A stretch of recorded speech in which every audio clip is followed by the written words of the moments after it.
Welcome back to UofL Today with Mark Hebert on 93.9 The Ville. Sitting in front of me now is Dr. Anthony Dragun. He is a radiation oncologist with UofL Physicians and the James Graham Brown Cancer Center, and he is working with some new technology that gives women with early-stage breast cancer a chance to take care of the radiation treatments in one day instead of over several treatments, correct? Yes, absolutely. Thanks for having me here today, Mark. The technology that we have is the only one of its kind in the Commonwealth of Kentucky right now and even in our region.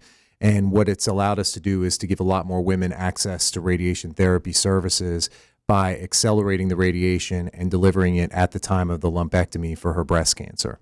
Right now, or in most cases, how many radiation treatments do women have to have? Well, on average, it depends on the stage of the cancer, but it can be anywhere from 3 to 7 weeks of outpatient therapy delivered every day, Monday through Friday, 5 days a week after the surgery is performed.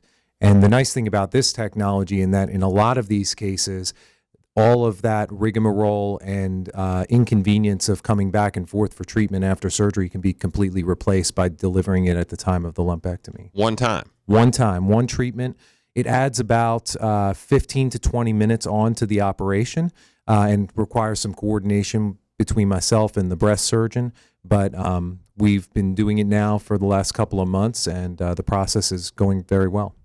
And this is the only place in Kentucky. Where is the only place in Kentucky? Where do you perform these? At the James Graham Brown Cancer Center, which is at UofL Hospital, and that is right now. But the technology is very transportable, and we hope that once the process is efficiently run at our downtown site, that we can transport it to other sites within the Kentucky One network. So this is a pretty big deal for women with early-stage breast cancer, Yeah, isn't it? it's huge. I mean, one of the biggest barriers to women receiving adequate care is that daily commitment that they have to have after the surgery to take time out of their day and undergo the treatment back and forth for radiation for 5 to 7 weeks. And we found that in the state of Kentucky, about a third of women who are supposed to have radiation treatments don't end up following through with the complete course. So what this does is it allows them to get access to care, get it done, get it over with, and get on with their life. This is only for women with early-stage breast cancer, correct? So what percentage of women are we talking about that are diagnosed with breast cancer? Correct. So it's a large majority of women that are diagnosed with early-stage breast cancer, especially women who undergo regular screening mammography, which is really important to do. If you undergo regular screening mammography, your chance of being diagnosed early is upwards of 70%, 75%. So they come in the door with a breast cancer that's detected early on mammography.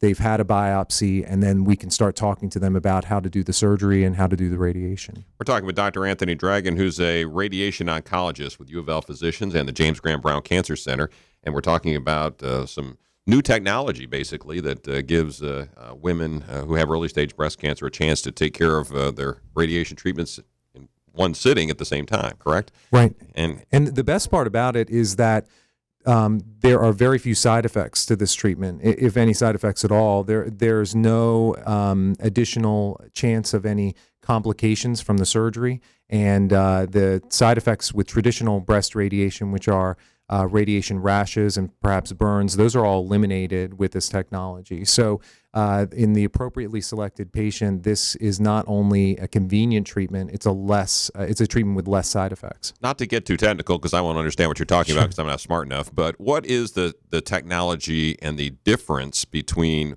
what you're doing in the middle of the lumpectomy with this radiation versus a traditional radiation therapy? Sure. So just like all technology nowadays, everything's gotten smaller and faster. And so what they were able to do with this device, which has really been hailed by popular mechanics as one of the biggest innovations in cancer care in recent years, is they were able to miniaturize an X-ray source to the size where it can be temporarily implanted inside the breast at the time of the lumpectomy and safely removed at the same time during that surgery.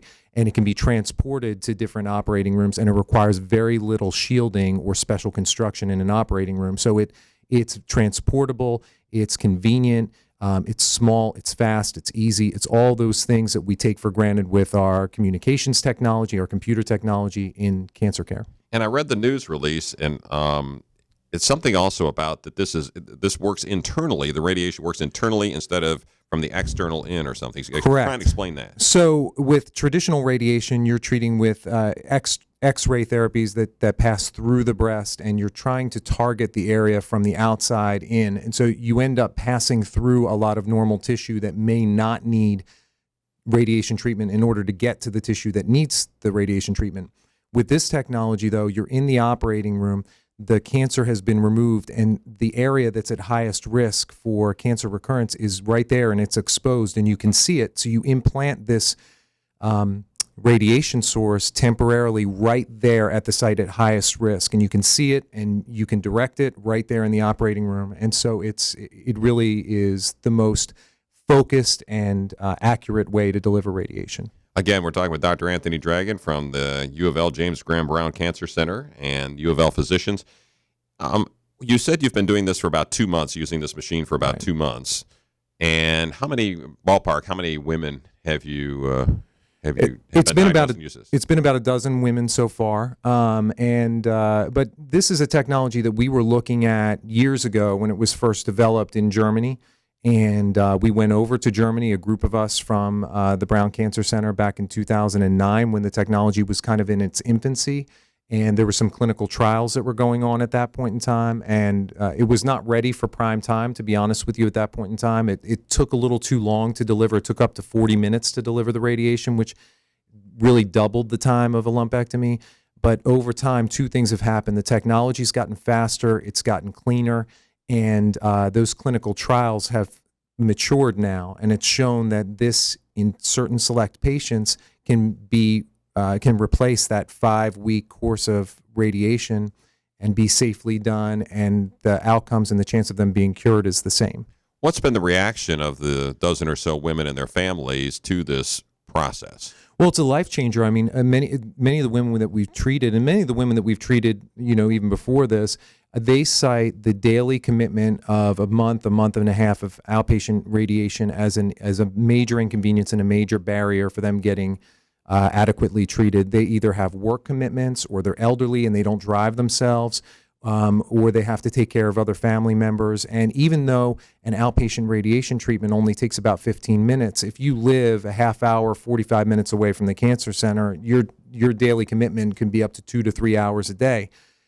So being able to say, we're going to do this while you're asleep at the time of the lumpectomy, and you wake up and you are done. You don't have to do anything other than follow up with us, and we check you to make sure that you've healed well and that everything's going fine. Some women, in about 10% of cases, may require some supplementary radiation after that, but 9 times out of 10, they're done. Last question. Could this technology be used on other cancers? It can. There's a wide variety of applications where intraoperative radiation can be used, especially for more advanced tumors of the abdomen, of the pelvis, where there's a question as to whether a surgeon is going to be able to remove the tumor entirely. So they remove as much as they can, and then you can apply radiation right there in the OR to treat the tumor that's remaining. If a family member or someone wants to get a hold of you and is interested in doing this type of treatment, what should they do? Well, what they need to be very, very clear about is that we have to see them after they've been biopsied, but before they get scheduled for their surgery, so that both the surgeon and myself can see them up front. They can call our department at 562-4757 and ask if they're eligible. A lot of times I can tell them and review their stuff with them over the phone to see if they're eligible for this, and then we can see them beforehand, and then we can go from there. All right. And Dragun, the last name is Dragun, correct? Correct. So that's how to track you down at the Brown Cancer Center. That's it. All right, Dr. Anthony Dragun, thanks for being here. Appreciate it. Thank you.